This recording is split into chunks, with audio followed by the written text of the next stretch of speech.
ጭንቀት ስንል ትንሽ አማርኛው ቬግ ነገር ይመስላል፣ ትንሽ የተደበላለቀ ይመስላል። ፍርሃት፣ ጭንቀት፣ ውጥረት፣ ጫና እነዚህ የምንላቸው አንዳንዴ ደግሞ ማብሰልሰል የምንላቸው ነገሮች ብዙ ጊዜ ኢንተርቼንጀብሊ እንጠቀማቸዋለን። ወይም ደግሞ አንዱን ከአንዱ ፍርሃት ስንል የትኛው እንደምንገልጽ ብዙ ጊዜ ኮንፊውዝድ እንሆናለን ወይም ግራ እንጋባለን እና እንደ ሕክምና ባለሙያ እንዲሁም ደግሞ እንደ የአእምሮ ሕክምና ባለሙያ ጭንቀትን የምንረዳበት መንገድኛ እንግሊዘኛው አንግዛይቲ ይለዋል። ምናልባት እነዚህ ነገሮች በታትነን ብናያቸው ጥሩ ነው ብዬ አስባለሁኝ። ፍርሃት ምንድነው? ጭንቀት ምንድነው? ጫና ምንድነው? ውጥረት ምንድነው? የሚሉትን ነገሮች ብናያቸው በደንብ ክሊር ያደርግልናል ብዬ አስባለሁ። ፍርሃት የምንለው ብዙ ጊዜ ፍርሃትና ጭንቀት የሚመሳሰሉ ይመስላል። ግን ደግሞ ፍርሃት የምንለው ብዙ ጊዜ የሆነ ፊት ለፊታችን የተጋረጠ አደጋ አለ። ያንን አደጋ ለመከላከል ወይም ደግሞ ለማምለጥ የሚጠቀመው አእምሯችን ወይም ደግሞ ሰውነታችን የሚጠቀመው የአላርሚንግ ሲስተም ነው ወይም ደግሞ የማንቂያ ደውል አይነት ነገር ነው። ስለዚህ ለምሳሌ አሁን እዚህ ቤት ውስጥ የሆነ ኤሌክትሪካውን እዚህ ጋር የሆነ እንደው አድርገውና እዚህ ጋር የሆነ ቢነድ መጀመሪያ ምንድነው የሚያደርገው? አእምሯችን ይደነግጣል። በዛ ድንጋጤ ውስጥ ደግሞ የሆነ ለማምለጥ ወይም ደግሞ ያንን ፊት ለፊት የተፈጠረውን ያንን አደጋ ለማምለጥ የሚያደርገው ጥረት ነው። በዚህ ጊዜ ውስጥ እንግዲህ ፍርሃት፣ ጭንቀት የምንላቸው ነገር ትንሽ ኮንፊውዝ ሊያደርጉ ይችላሉ። ስለዚህ ፍርሃት የምንለው በዋነኝነት ይሄ ነው። ኤክስተርናል የሆነ ነገር፣ ውጫዊ የሆነ ነገር ለትንሽ ጊዜ ያለች ለትንሽ ጊዜ የምትቆይ እንደገና ደግሞ ያንን የማንቂያ አይነት ደውል ነው። ከዚህ ነገር አምልጥ ወይም ደግሞ የማምለጫ ሲስተም አይነት ነው። እንግዲህ ጭንቀትንም እንደዚሁ እንረዳዋለን። ግን ደግሞ ጭንቀት ከፍርሃት የሚለየው ምንድነው? ብዙ ጊዜ የሚቆይ አይነት ነገር ነው።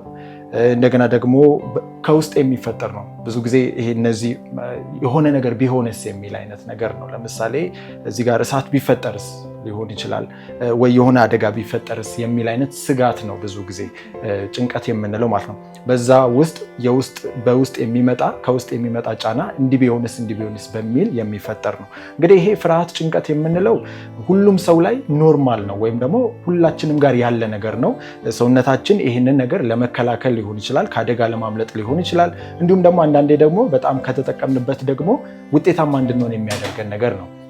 ለምሳሌ ማንሳት እንችላለን። ቅድም በተናገርኩት ምሳሌ እዚህ ጋር እሳት ሲነድ ዘለን የምናመልጥ ከሆነ እንደገና ደግሞ ጭንቀት ከሆነ ደግሞ ይሄ ነገር ሊፈጠር ይችላል ቢፈጠርስ የሚል ከዛ ደግሞ አንዳንዴ በጣም ሳይከፋ ከሆነ ወይም ደግሞ ጤናማ ከሆነ ድንገት ሊፈጠር ይችላልና ስለዚህ ጥንቃቄ ላድርግ የሚል ጥንቃቄ የምንወስድበት ነው ማለት ነው። አስቀድመን የምንወስድበት ነው። ለምሳሌ ማንሳት እንችላለን። የመሬት መንቀጥቀጥ የተከሰተ ጊዜ እናስታውሳለን ሁላችን። የመጀመሪያ ቀን አካባቢ ጋር የመሬት መንቀጥቀጡ ሲመጣ አስደንግጦናል፣ የምናደርገውን አሳጥቶናል አይደል? ሰውነታችን ራሱ የሆነ ነገር ይሆናል ለማምለጥ ወይ የሆነ ቦታ ለመደበቅ ወይ አንዳንዱ ዘሎም ከህንፃ ለመውረድ የሞከሩበት ሁኔታ አለ። ይሄ የመጀመሪያው ድንገት የሆነ ከውጭ የሚመጣ አደጋ ሲመጣ ሰውነታችን፣ አእምሯችን፣ አንጎላችን ለዛ ነገር የሚሰጠው ምላሽ ነው ፍርሃት የምንለው ማለት ነው። ጭንቀት ሲሆን ደግሞ ይሄ ነገር ለምሳሌ የመሬት መንቀጥቀጡ የተለመደ ሲመጣ 2 ቀን 3 ቀን እንደዛ እየሆነ ሲመጣ ያቺ ፍርሃት የምትባሏ ነገር ወይም ደግሞ በፍጥነት የምንመልሰው ቅጽበታዊ የሆነ ምላሹ ይቀንስና ምን እየሆነ ይመጣል ማለት ነው። ይሄ በቃ ኖርማል ነው የሚል አይነት እንለምደዋለን፣ አዳፕት እናደርገዋለን። ግን ደግሞ ጭንቀት በሚሆንበት ጊዜ ወይም ደግሞ ይሄ የህመም አይነት ደረጃ በሚደርስበት ጊዜ ለምሳሌ አሁን የመሬት መንቀጥቀጥ ከሰማን ሰነባብተናል፣ ረስተነዋል፣ ሁላችንም ኖርማል ህይወታችንን ቀጥለናል። አንዳንድ ሰዎች ደግሞ ማታ ብዙ ጊዜ ማታ ነበር የሚከሰተው የመሬት መንቀጥቀጥ አይደል? አንዳንድ ሰዎች ግን በዚህ አይነት ሁኔታ ለምሳሌ ሆስፒታል የሚመጡ ታካሚዎች አሉ። የመሬት መንቀጥቀጥ ቢመጣስ የሚል አሁንም ድረስ ማለት ነው የለም። ግን ደግሞ የመሬት መንቀጥቀጥ ቢመጣስ በሚል ማታ አካባቢ መረበሽ፣ በጣም መጨናነቅ፣ አንዳንድ ጊዜ ደግሞ ጥንቃቄዎችን መውሰድ ቢመጣ ብለው አንዳንዴ ወንበር ስር ለመግባት ወይ የሆነ ፕሪኮዥኖችን ለማድረግ እንደዛ የሚያደርጉ ሰዎች አሉ። ማታ እንቅልፍ የሚላቸው ሰዎች አሉ። ይሄ ከኖርማሉ የጭንቀት ወይም ደግሞ የፍርሃት አልፎ ህመም ደረጃ ላይ ሲደርስ ነው። ስለዚህ ፍርሃትና ጭንቀትን በዛ እንመለከታለን። ምናልባት እንግዲህ አእምሯችን እንዴት ነው የሚሰራው? ለምንድን ነው እንደዚህ ሪስፖንድ የሚያደርገው የሚለውን ስንመለከት እንግዲህ በኖርማል ጊዜ ላይ ምንም አይነት ኤክስተርናል ጫናዎች ወይም ደግሞ ውጫዊም ውስጣዊም ጫናዎች በማይኖሩበት ጊዜ የአንጎል ክፍሎች አሉ። ለምሳሌ ቅድም እንዳልኩት ወይ አንበሳ ለምሳሌ እዚህ ጋር ቢመጣ የመጀመሪያ የሚያደርገው ኖርማሊ የአእምሯችንን የሚቆጣጠረው የአስተዳደር ክፍል የምንለው አለ፣ ፕሪፍሮንታል ኮርቴክስ የምንለው አለ፣ ኤክስኪዩቲቭ ፈንክሽን የምንለው ማለት ነው።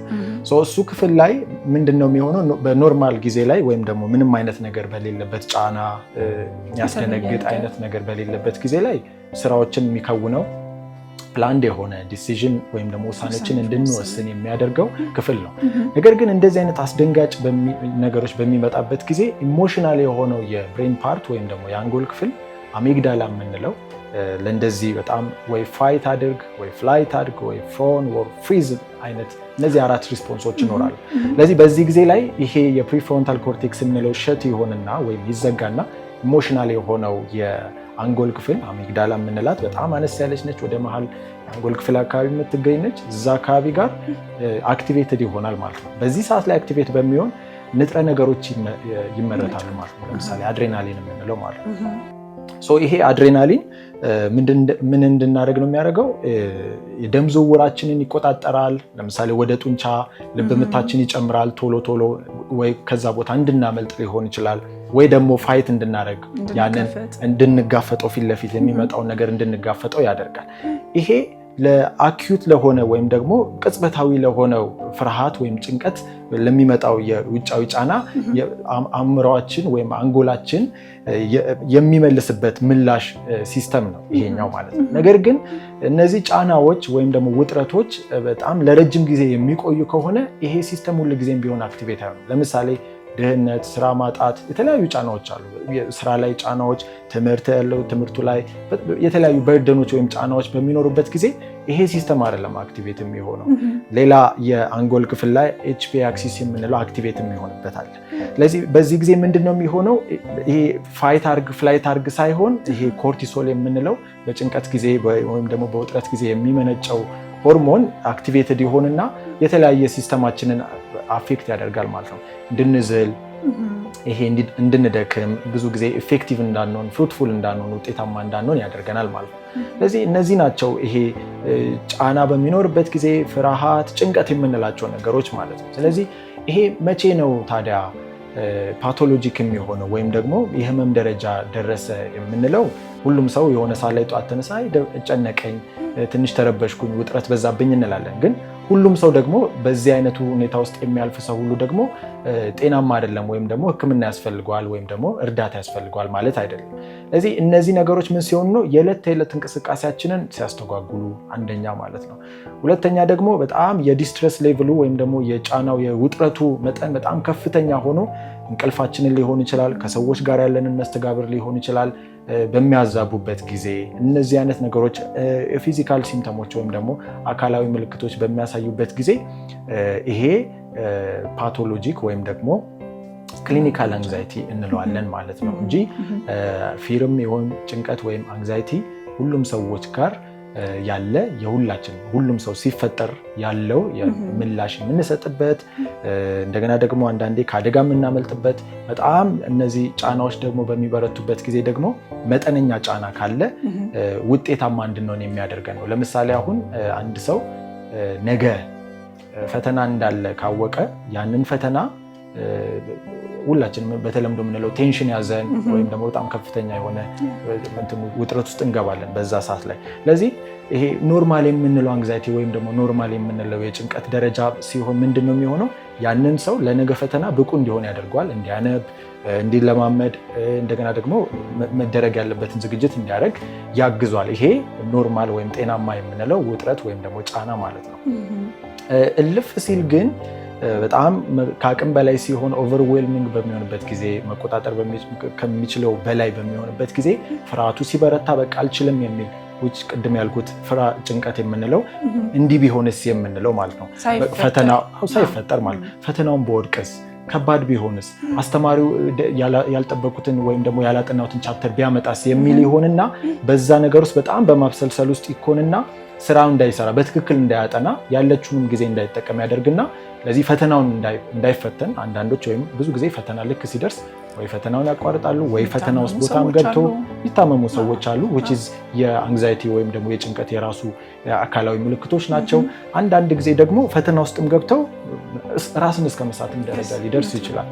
ይሄ እንግዲህ እንደምናየው ከኖርማል ወይም ደግሞ ከጤናማው የጭንቀት ሌቭል በሚያልፍበት ጊዜ ማለት ነው።